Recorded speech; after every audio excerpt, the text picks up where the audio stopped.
आता महाराष्ट्रामध्ये वडापावबरोबर काय येणार आहे? मत्स्यपाव. काय? मत्स्यपाव. हे नवीन नवीन फंडे काढायचे असतात. मत्स्यपाव, अमुक पाव, तमुक पाव.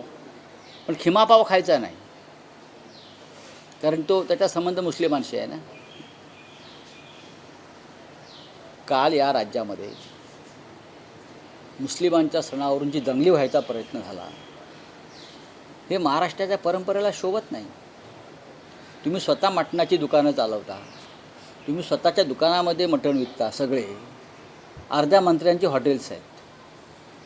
मग तुम्ही तिथे आता फक्त श्रीखंड पुरीच विका ना, काय विकू ना? महाराष्ट्र हा मांसाहारी आहे, लक्षात घ्या. महाराष्ट्र हा क्षत्रिय धर्माचं पालन करणारा छत्रपती शिवाजी महाराज हे क्षत्रिय मराठा.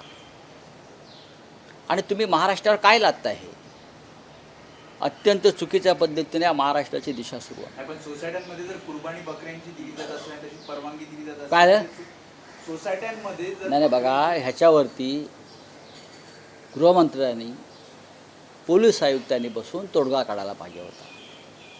बळी तर आम्ही देतो ना, महाराष्ट्रातलं सरकारच बळी देऊन आलेलं आहे.